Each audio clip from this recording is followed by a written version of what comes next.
Well, talk about a full house. Wowza, Callan and Bowser. Hello, I'm Russ Kane. This is the Midday Show with our phenomenal theatre fearless critic, Jonathan Make Mine a Double Baz. And to my utter delight, he's here. Phil, admire my cravat. Dave, this has been ages since the three of us have been together. This is wonderful. I know, This is really it's giving me nice. a boost. Like a road movie. What? That boost. Philip, how are you? I'm okay, thank you. Yes, I was mildly delighted at the prospect of it looking like spring towards the start of this week. And that was yesterday. Lo and behold, it now looks like we're right back to where we started. So, of course, you know, I'd never really wanted to get seasonal affective disorder, but I'm starting to understand why people let the weather affect them. Yeah, I have a lamp on my desk because I sit at my desk.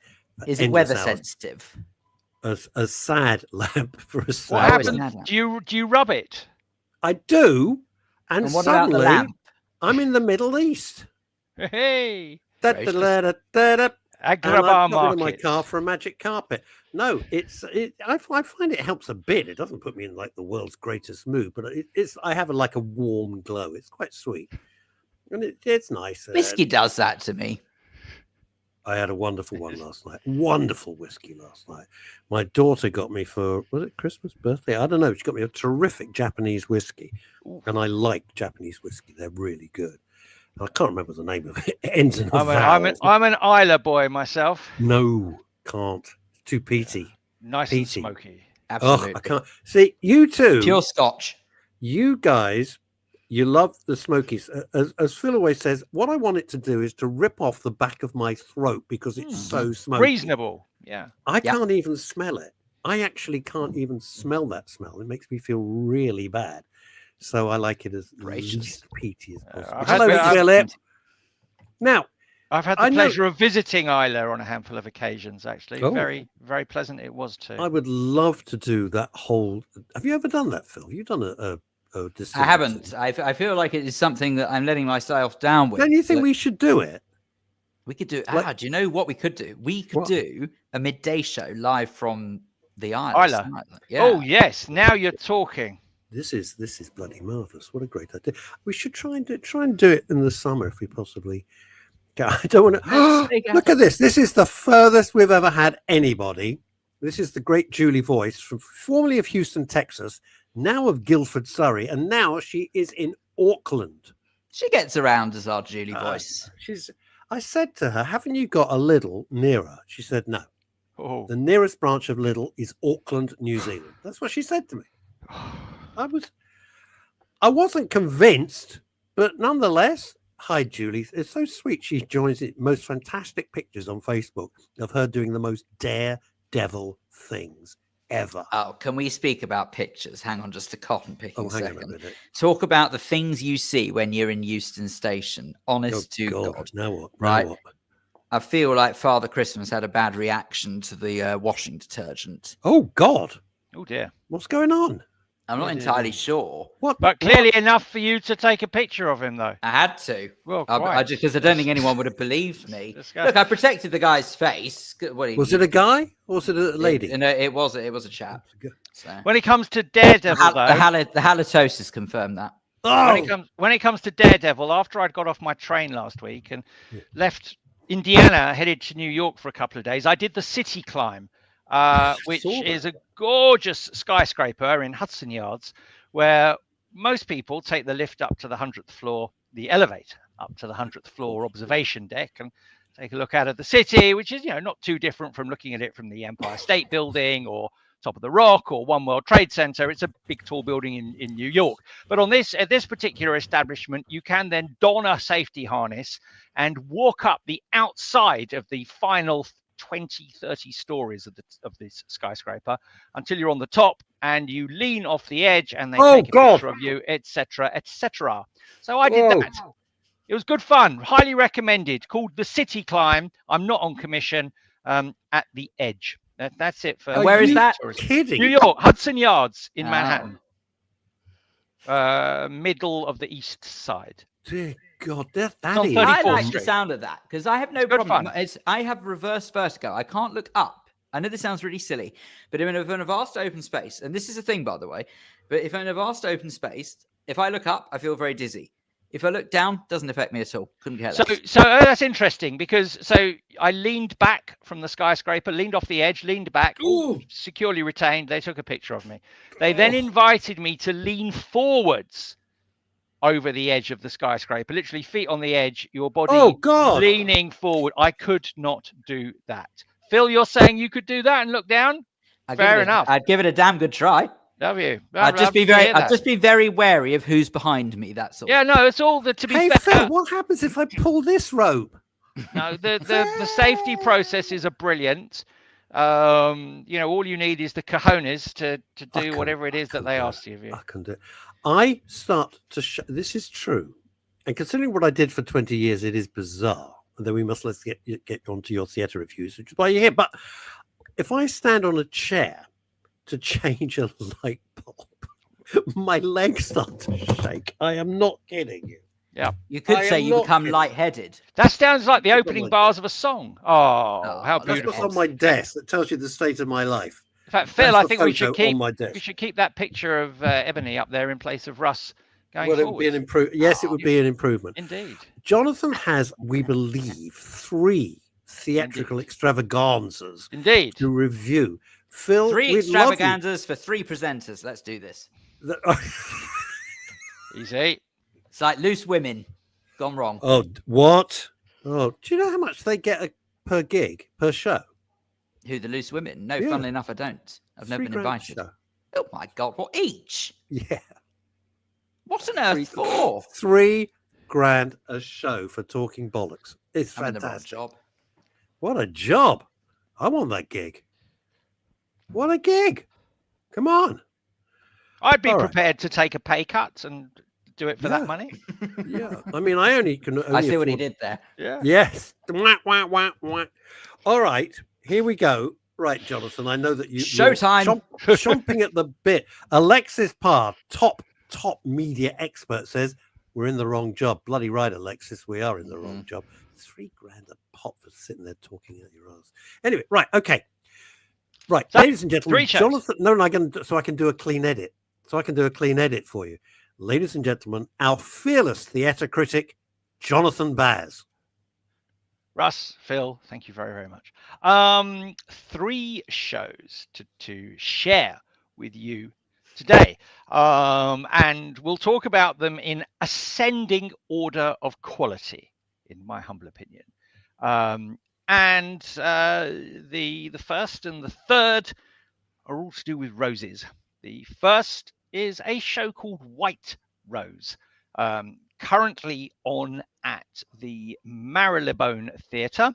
And in fact, it's playing there, until the middle of April. Where is that, Jonathan? The White Rose, it's the Rudolph Steiner place, which is come out of Baker Street Station and head north towards Regent's Park. Oh, towards Regent's Park, yes. Yeah, yes, and then I'm not sure if it's the outer circle or the road that's on the outside the outer circle.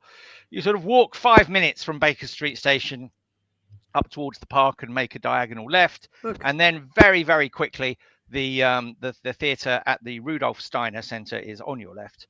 Got it. And that's where it is. Right. Sadly, its location is better than the show. Because this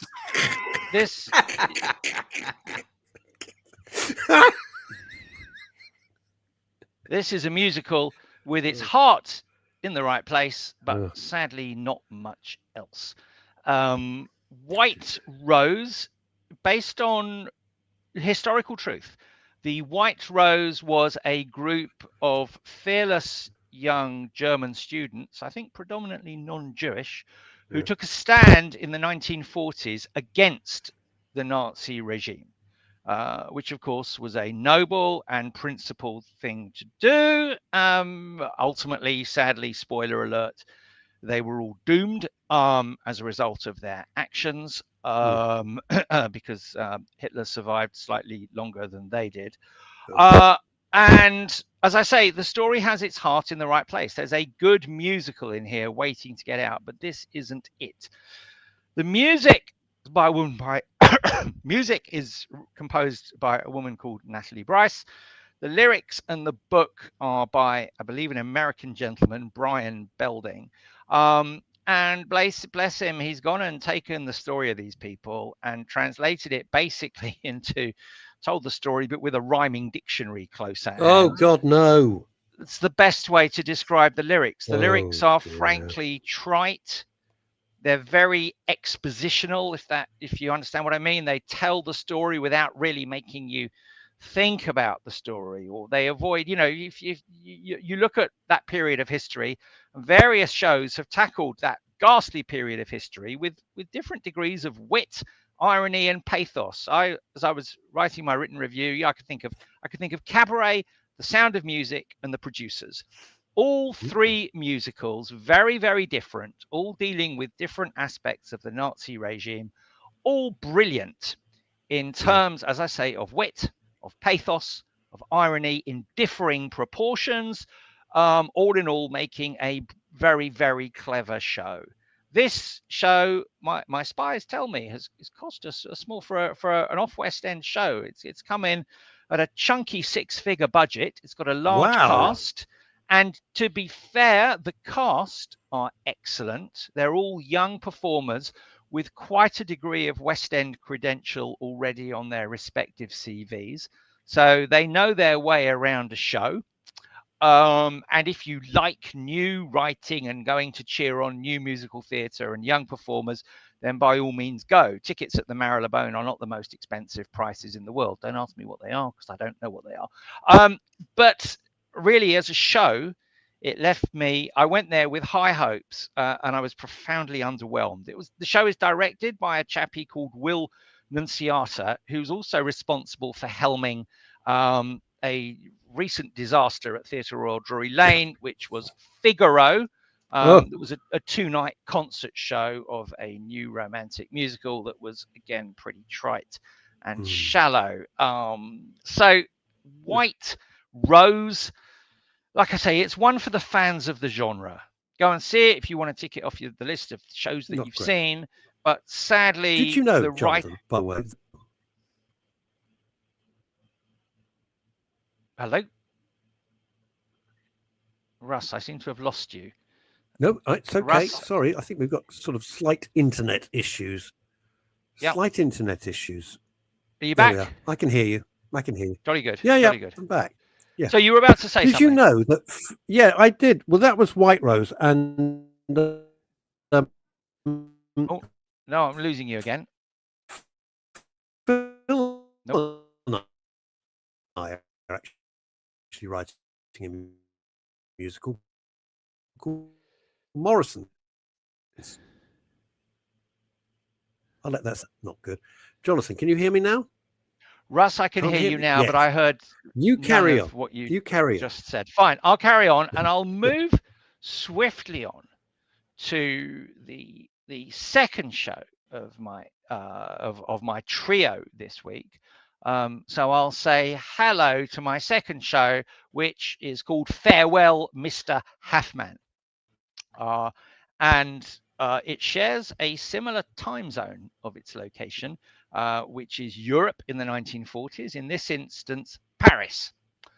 And the titular, be careful how I pronounce that, the titular Mr. Halfman is a Parisian Jewish jeweler who, things being how they are in Paris at that time under the Nazis, wishes to, or in fact does, transfer his business, his jewelry business, to one of his loyal employees, on the proviso that he can live sort of secretly in the attic above the shop.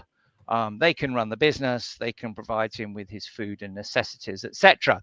That's Mr. Halfman, and down below in the shop are his employee Pierre and his wife Isabelle. So far, so good. We learn very, very early on into the show that Pierre and Isabelle are unable to have a child. Pierre, it turns out, is infertile. So Pierre also requests of his secret lodger that on a frequent basis he has sex with his wife Isabel. So Mr. Halfman has, this is all off stage, by the way. Mr. Well, thank Halfman, God.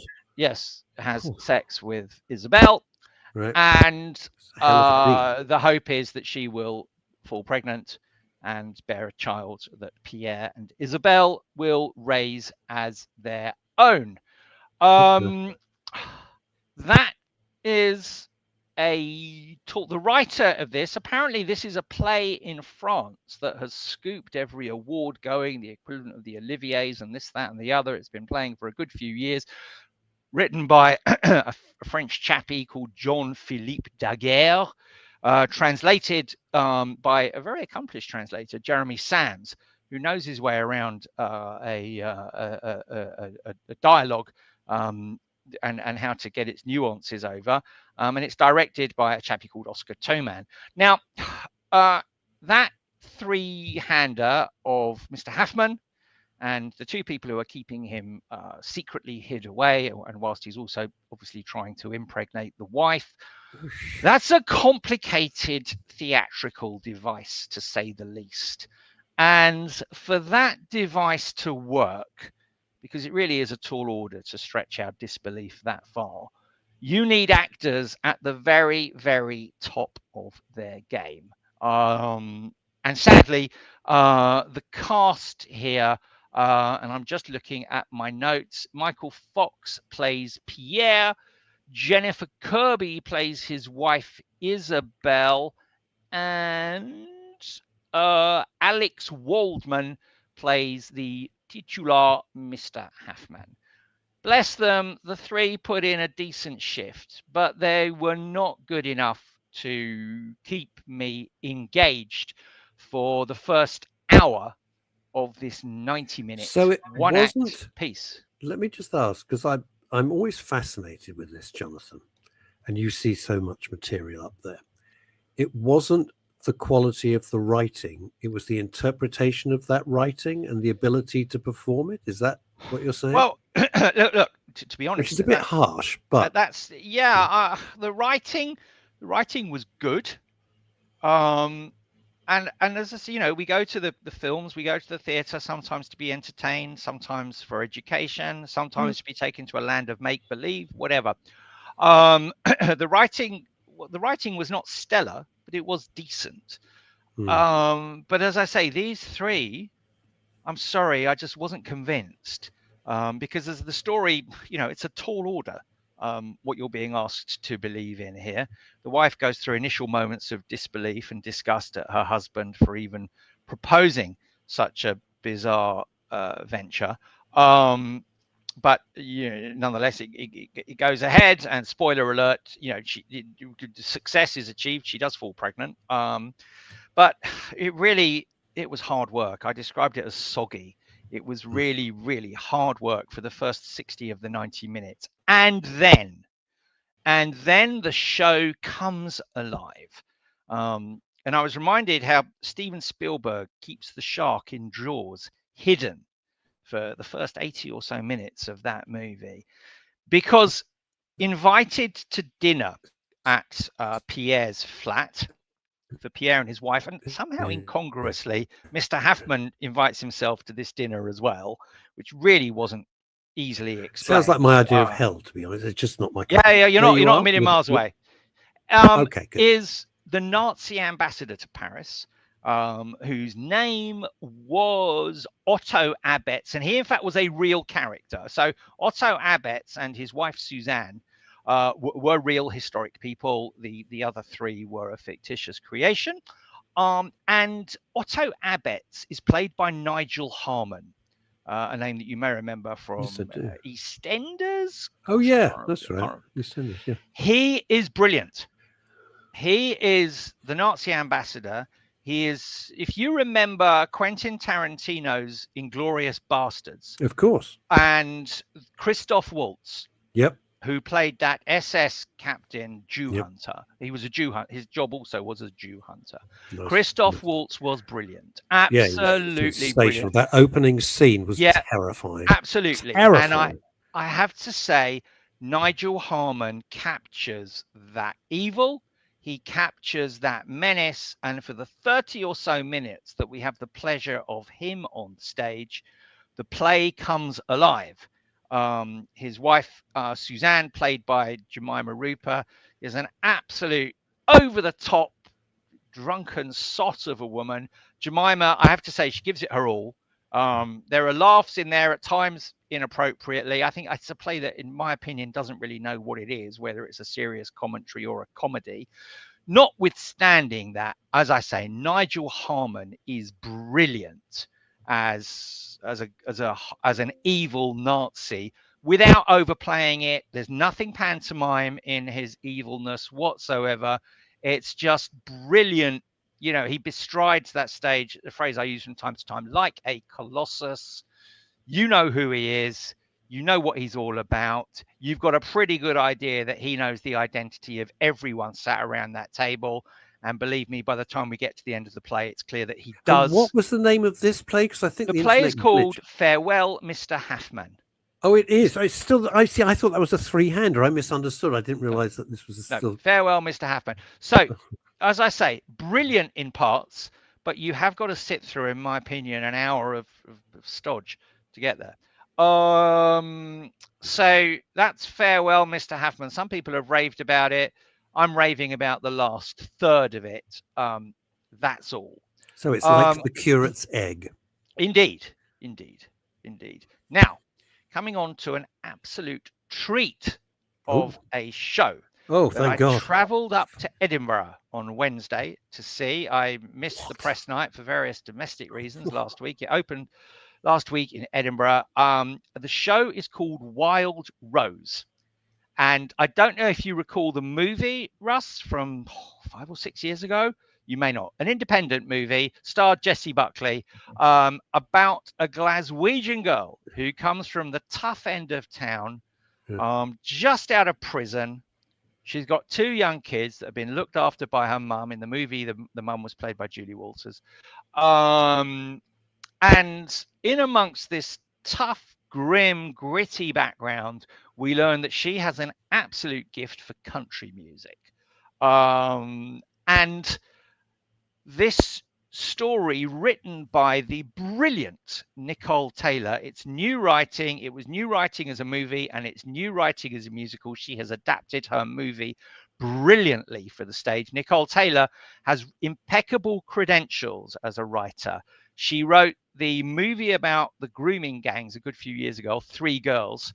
And more recently, she wrote the television adaptation of One Day, which was a famous novel in its time. It was on Netflix last year.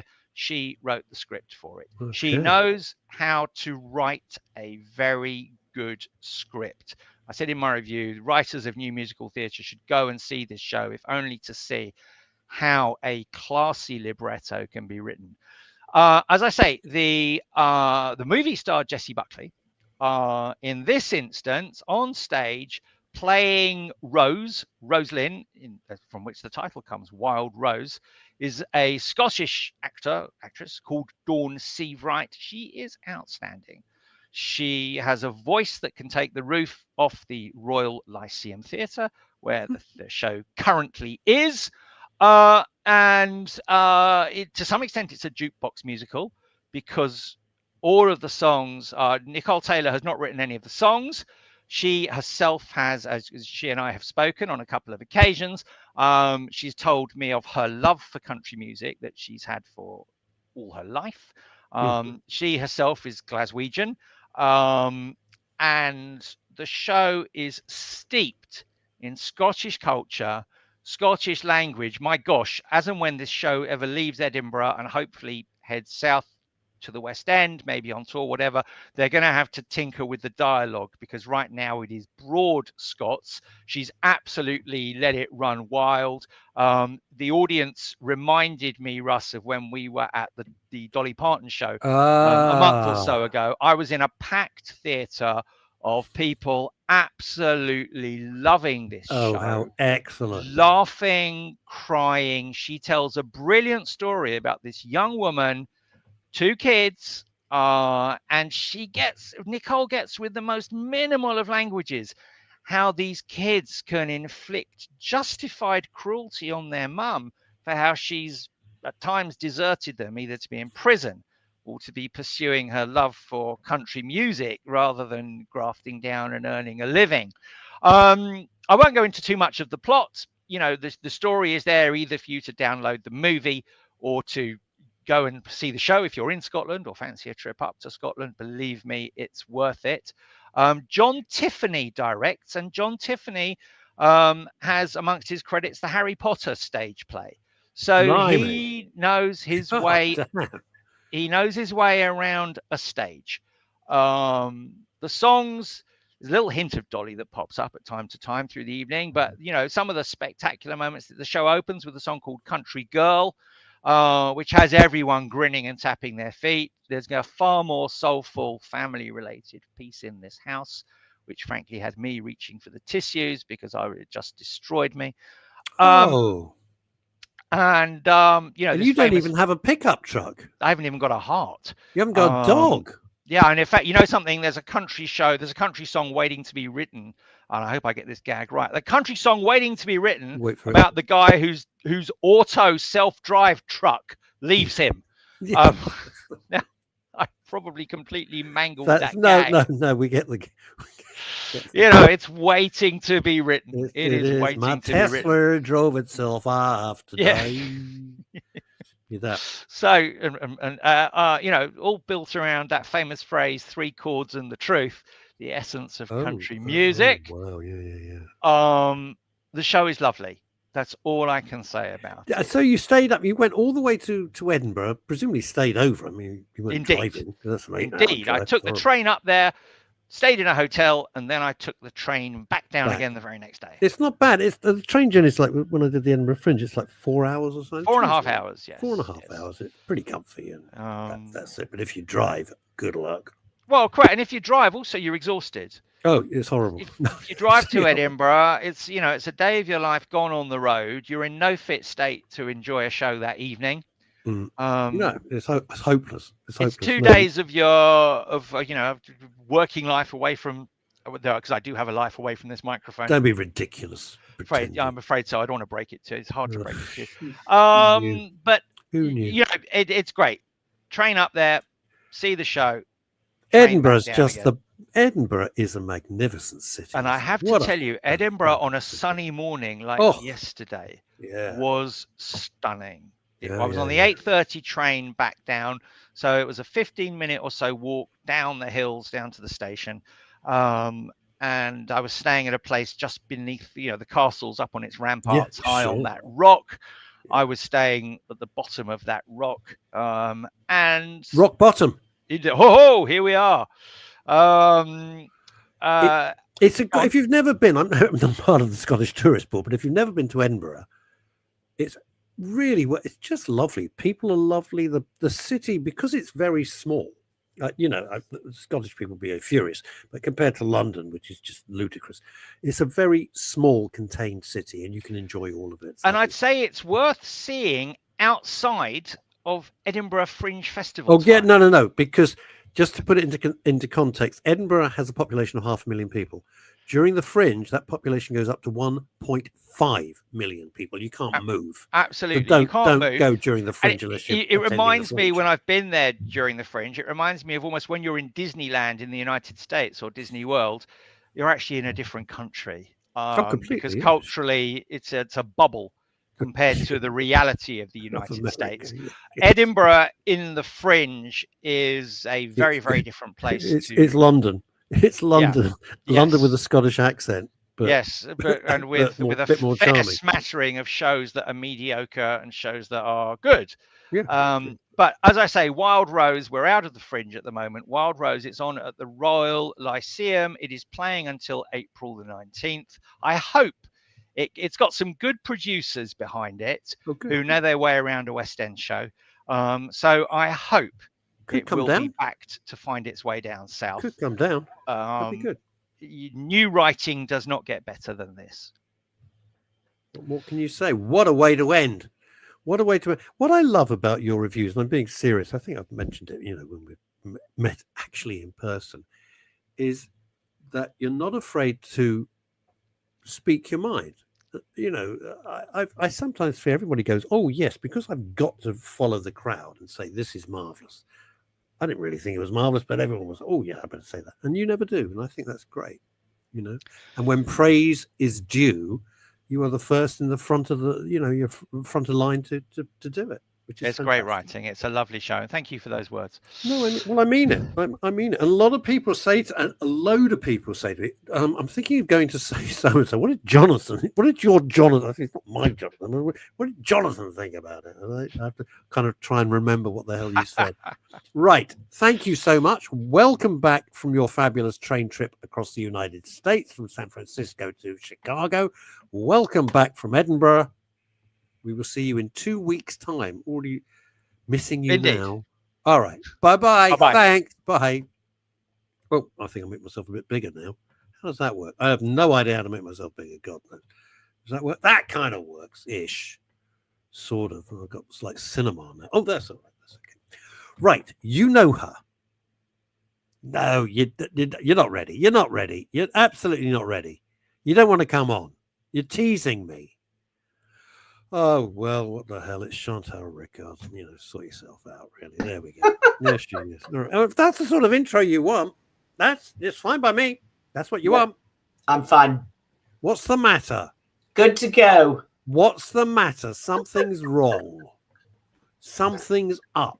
I'm Mr. here. Sten- I lost my place. I lost my place. You lost your place? I lost my place on my What, your notes. home? Where No, I've on my been so notes. many. I lost my place on my notes, so I wouldn't know what I was talking about. Thank God you're not a celebrant. Jeez, you don't want to do that. You really don't want to do Oh that. God, how are you? Where's Phil gone? I'm fairly tired, but I'm okay. Oh no. I'm all no. It's good. It's good. It's you know, there's a wonderful phrase, Chantal. It's like, be careful what you wish for. So I thought when I did my celebrant training, and I'm funny enough, I'm going down to help new celebrants in Brighton next week. Really? Yeah, they've asked me to come. But anyway, there you go.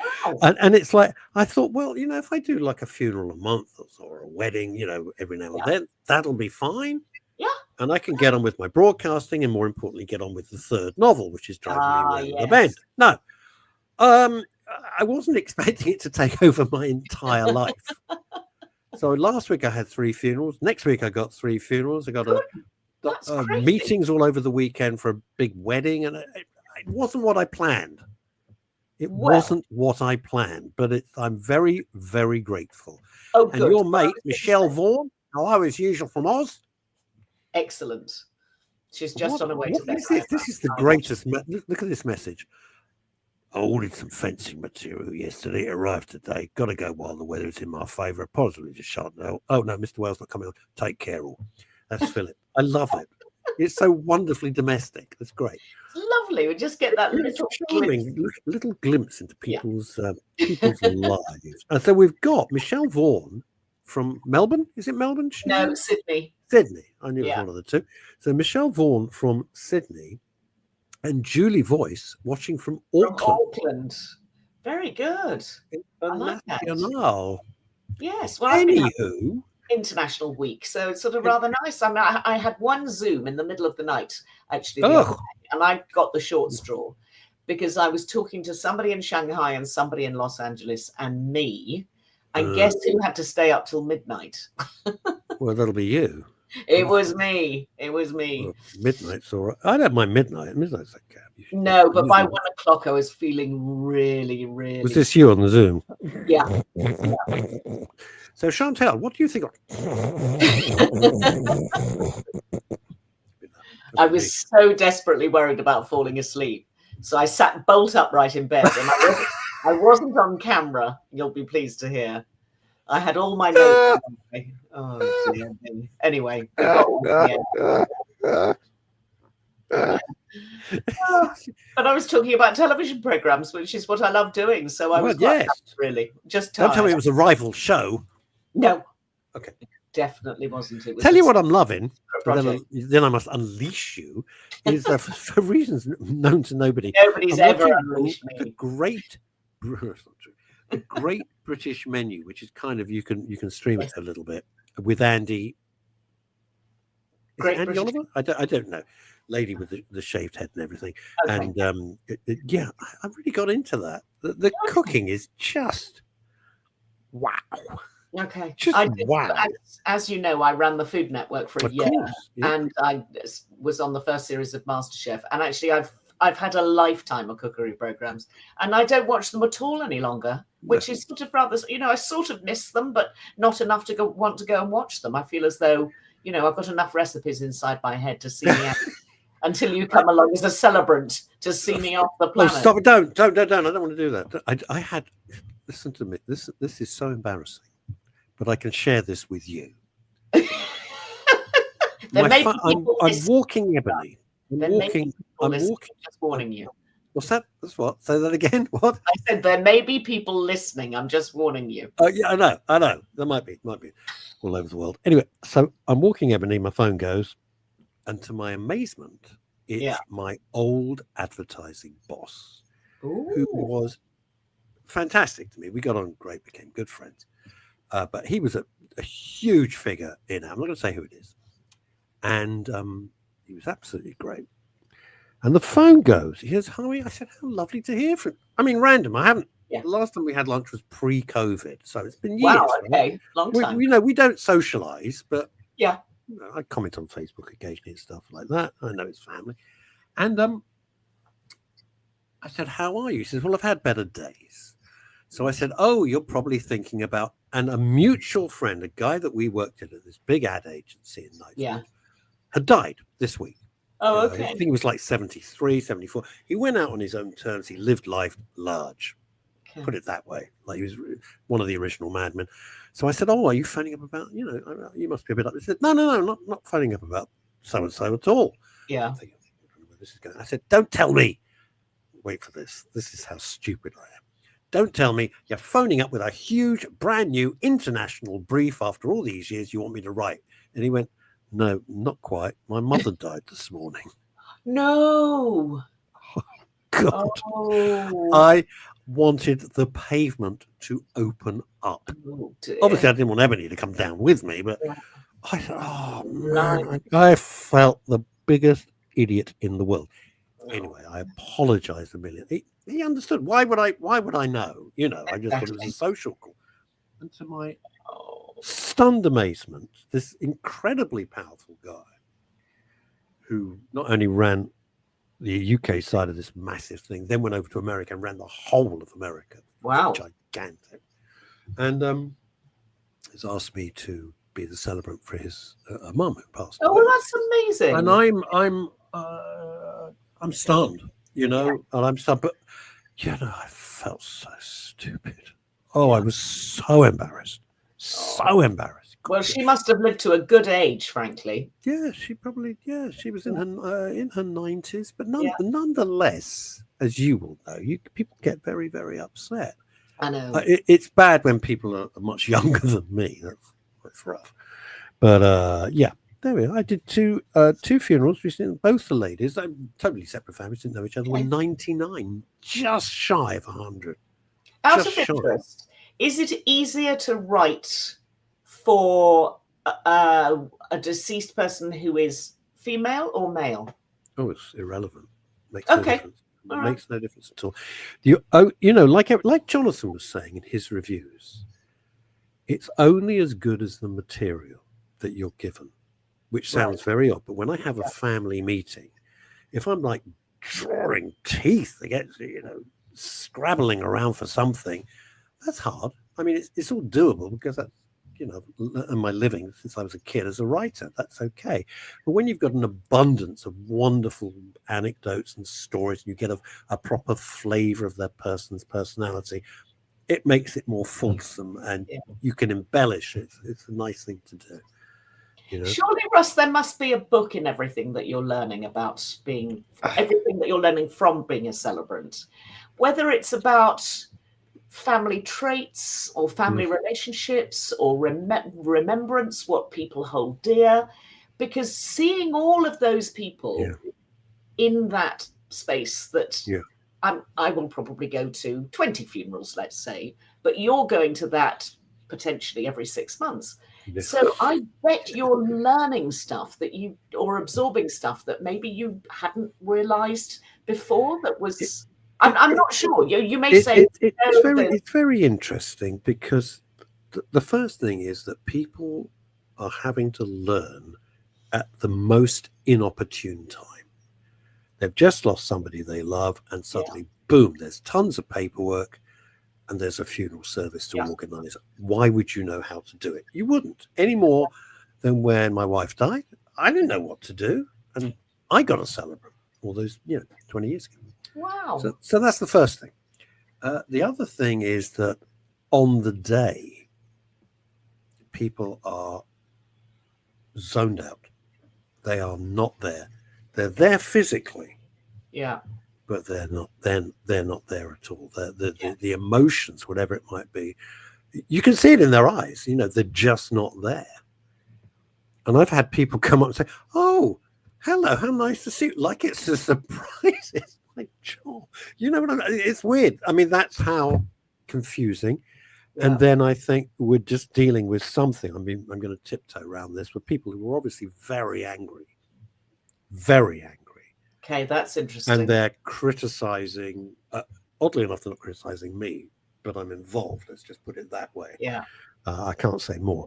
And I'm like, wow, you are really angry. Yeah. And you don't know how to vent that anger. It's not my place.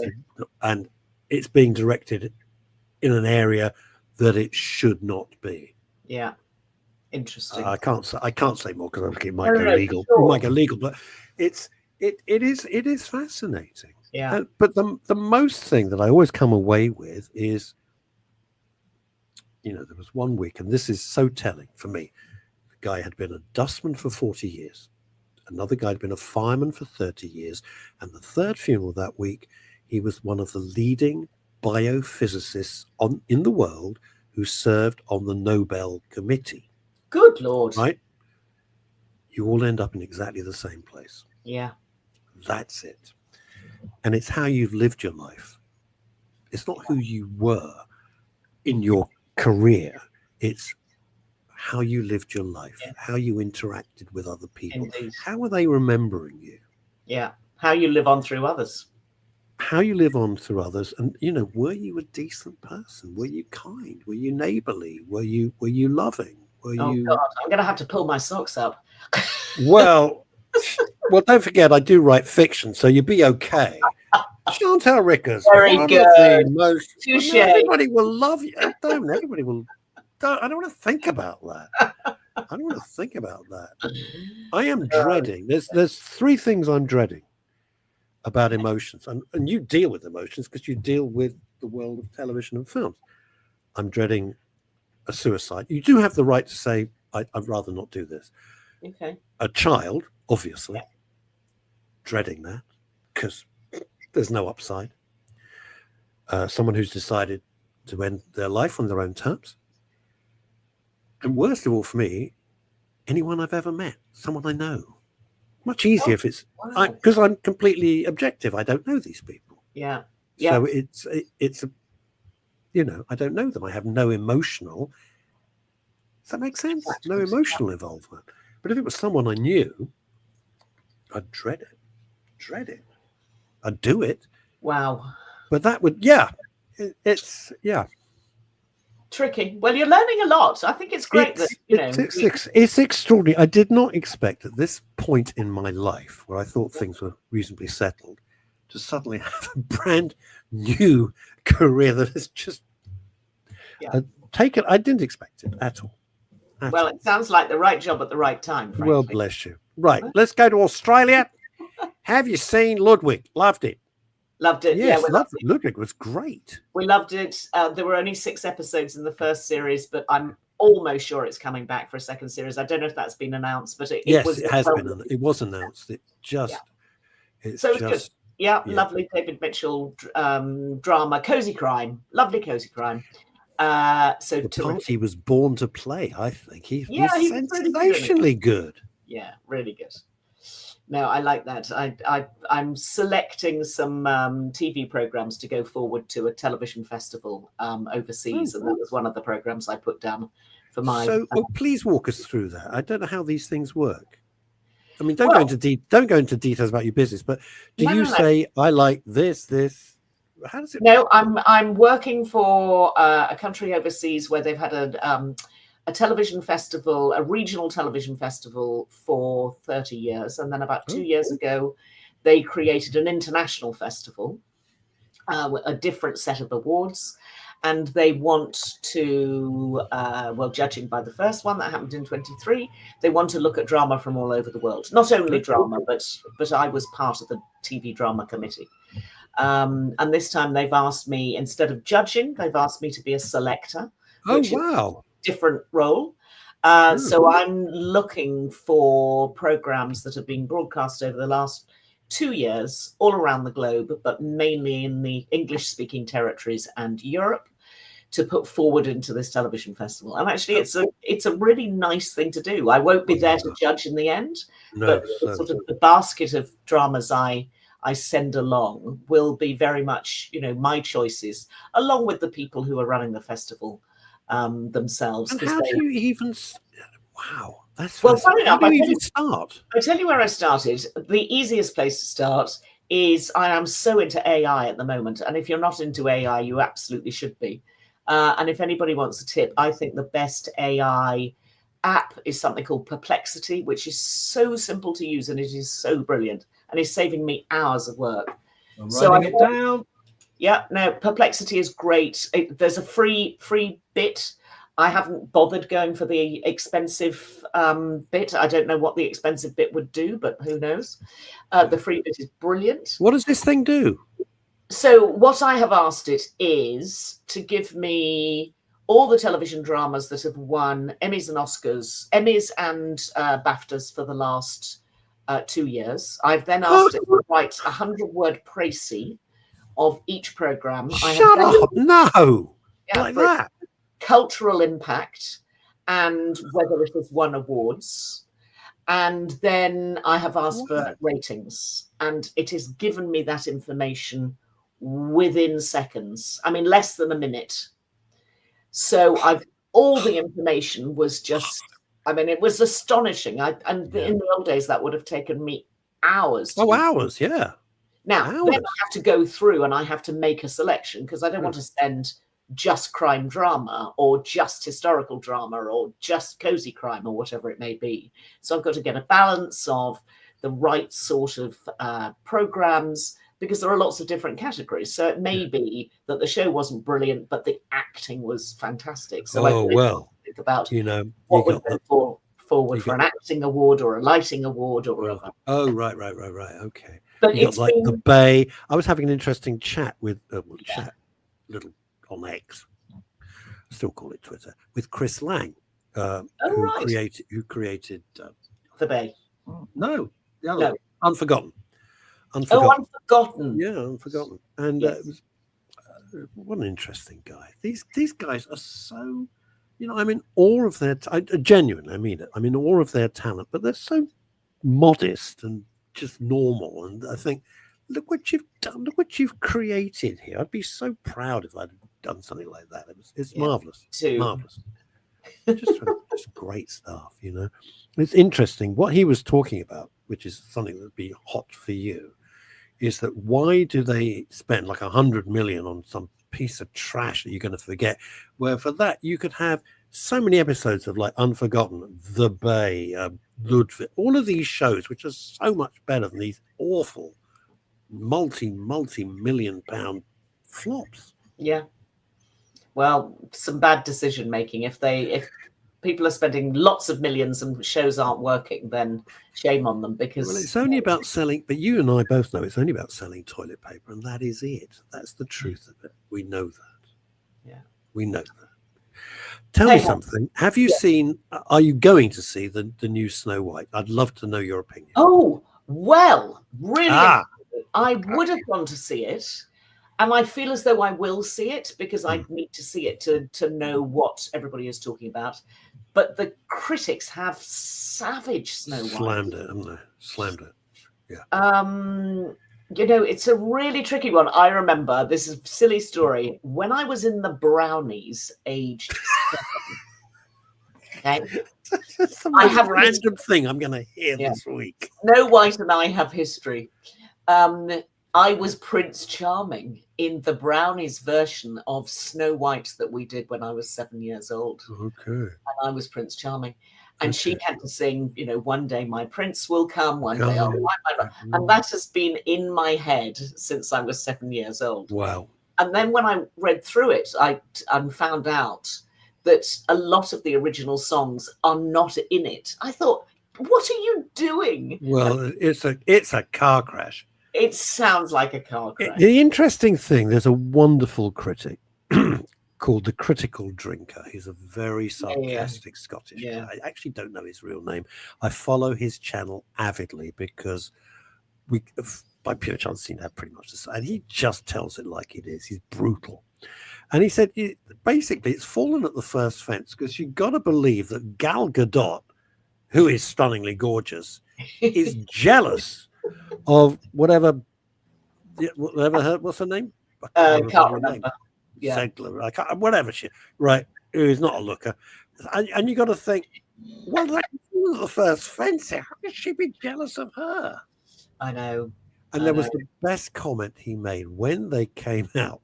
Disney doing everything they can not to lose north of $100 million on this cluster. Clean that one up.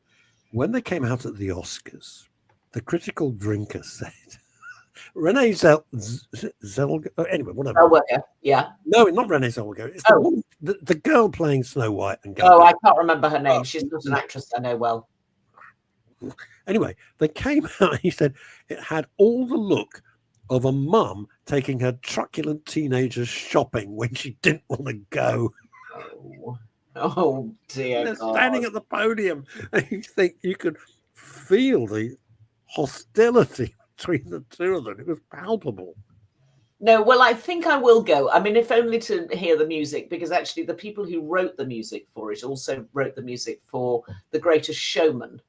The Hugh Jackman movie, which came out about 6 years ago, which I really enjoyed. I mean, because the music is fantastic.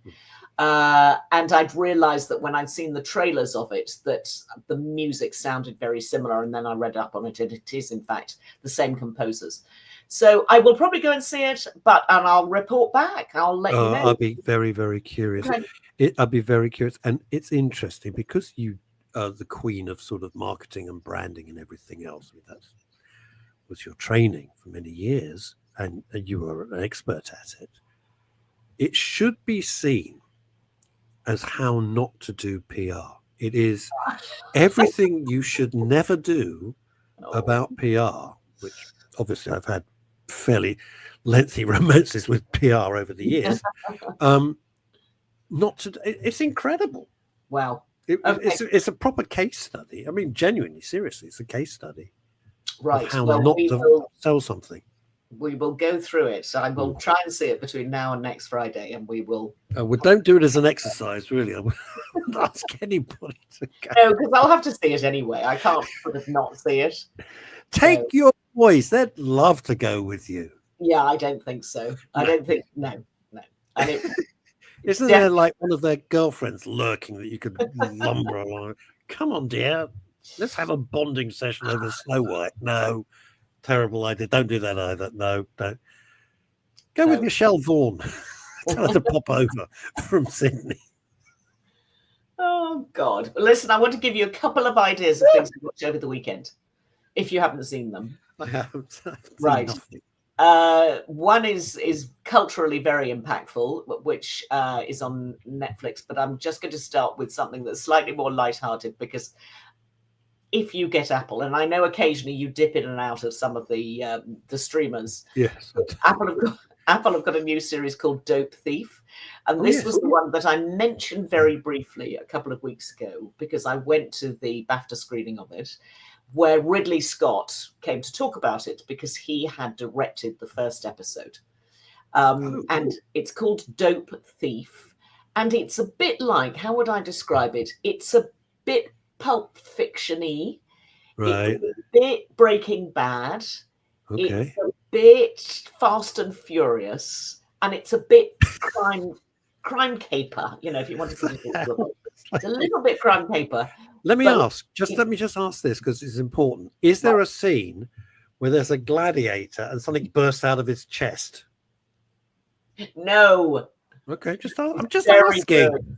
As you've shoved in every genre that's ever been made in a film. Because I've had that. This is My name is Dopius Thepheus.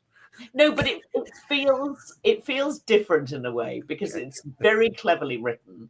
There's some nice humor is sort of the wrong word, but basically it's about a couple of thieves. Okay, it's about a couple of thieves who are bad lads who've, you know, done a bit of time in jail over the years for sort of petty larceny, but they're really likable characters. Brian Tyree Henry is one of the leads who I have always liked. He's a tremendously strong American actor, and he and his buddy steal from drug dealers. They don't steal the drugs, they just steal the money.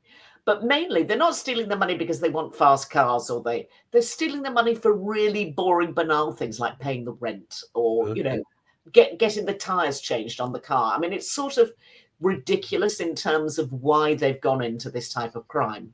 But you know, they don't do anything bad. So you start out actually rather liking these guys. You know that something's sort of going to go wrong, and then my God, it goes really wrong. And they go off they've been given a tip. They're in Baltimore. They've been given a tip about the fact that there may be some people who are running a meth lab out in the countryside. But they haven't quite been given the details of it. They just know that there are some bad guys who might have some money on a sort of wet Friday afternoon. So they head out pretending to be DEA agents, federal agents. Turn up in a dirty old van, hide it down the drive, and then run into this place, and all hell breaks loose. And I'm not going to tell you any more than that because it's rather sweet, it's rather fun, but it's very pacey. It's a great thriller. I've watched the first 3 episodes. Sadly, lovely. The directors change, so it's sort of, it doesn't feel, the second show doesn't feel quite as Ridley Scott-esque as it might do. But having said that, the scripts are terrific, and I think it'll really catch on. I don't know how they're going to keep it going, because at some stage you imagine that they are going to get caught, but who knows. And the first 3 episodes are just terrifically well done, and it's called Dope Thief, basically. Dope Thief. Okay, and that's on Apple. It's on Apple. It'll be there forever and a day. Okay. And the other thing that you should see over the weekend, it's Adolescence. It's Adolescence. I'm not going to. You're not. Okay. Can I tell you what? I'm gonna shut the hell up and let you talk about it. Right. In my emotional state, because I'm doing all this stuff, and I can't. I'll be honest, I can't face it. Okay. I know that's cowardly, but it is entertainment. And I think, you know, whether it's a musical or that, I know it's brilliant. Everybody loves it. Everybody says it's incredible. Yeah. I'm shutting up. Okay. Well, Adolescence, for those that haven't read a newspaper in the last couple of weeks, is a show that came out on Netflix a week ago. Yeah. I saw every episode. I'd seen the preview. I went to the preview at BAFTA. Stephen Graham came along to talk about it. Stephen Graham is one of the co-writers. Extraordinary people have got involved in it. And it is based on a story that Stephen dreamt up about knife crime, about male toxicity, about young men getting dragged into the internet in a way that is harmful. Yep. And without giving the game away, the story starts with Stephen Graham and his wife at home, 6 o'clock in the morning.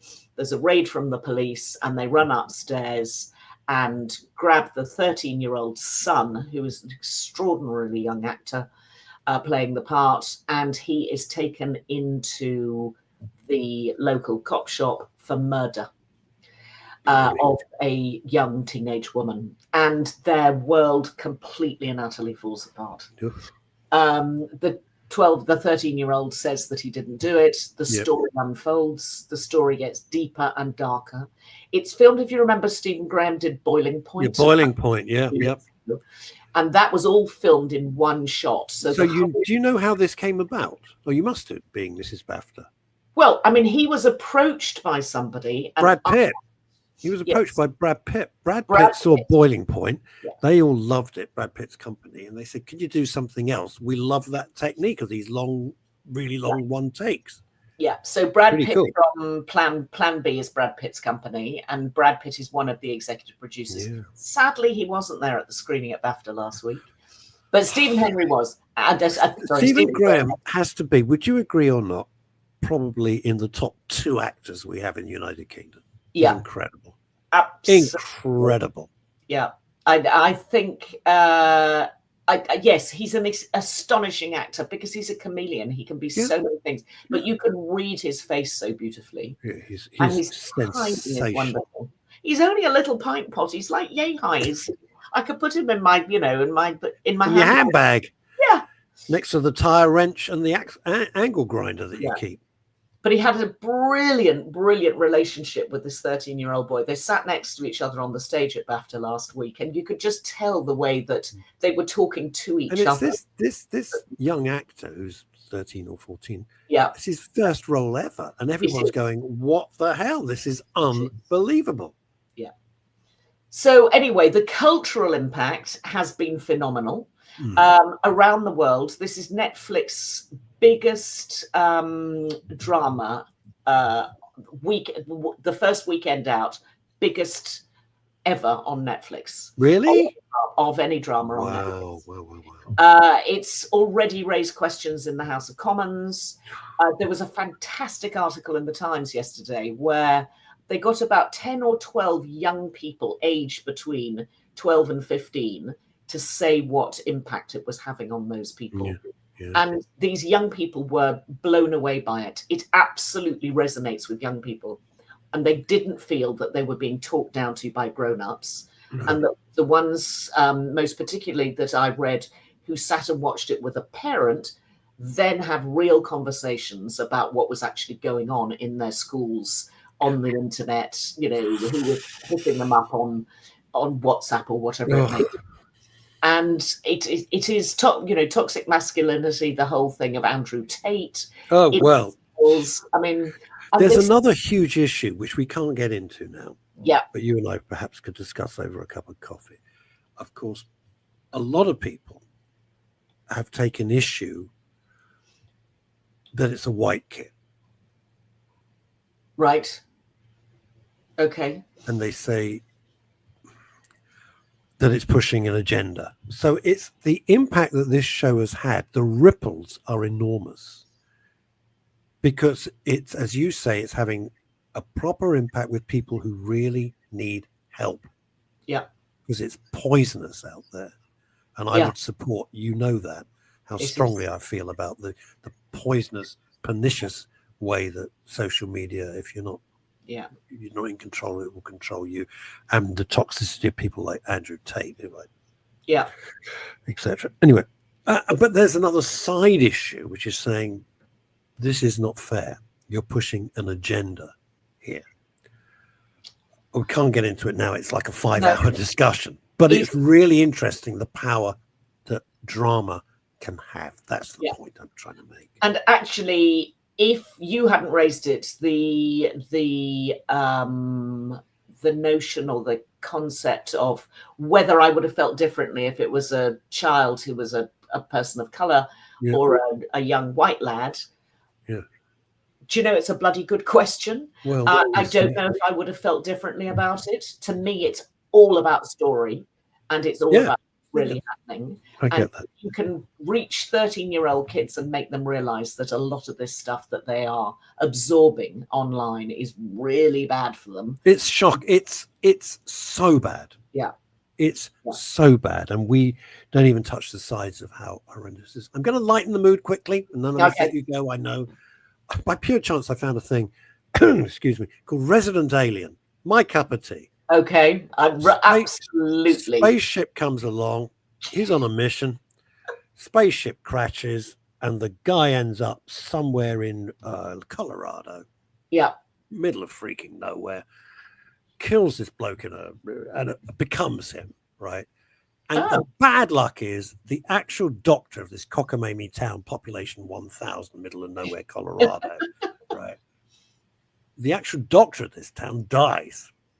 And they all look to this guy, and he becomes the doctor, but he's an alien.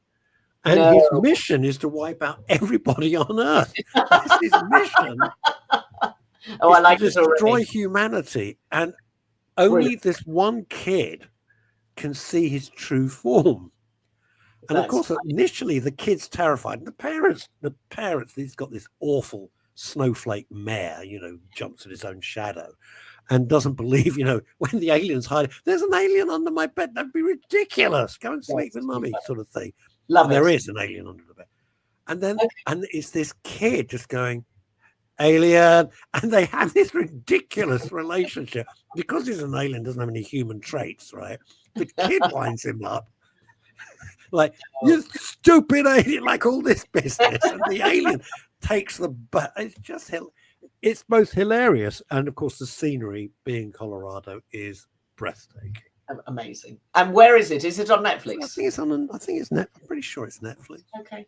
I've seen it there somewhere, but I don't know if you'd like it, but I just amused me the hell out of me because it's we need something lighthearted. Yeah, trust me, we do. Chantal Rickards, you are a legend. Thank you so much. Thank you for everything. And that is it for another week. We will be back on Monday with Neil Longy Long. Liz Saul may pop in. Who knows? We never know with her. Anyway, thank you for your company all over the world, in Auckland, New Zealand, in Sydney, Australia, and probably just up the road. I don't know. Anyway, have a wonderful weekend. And as I always say, no hurty words. Try and stay out of trouble. You don't want that knock on the door. Bye-bye.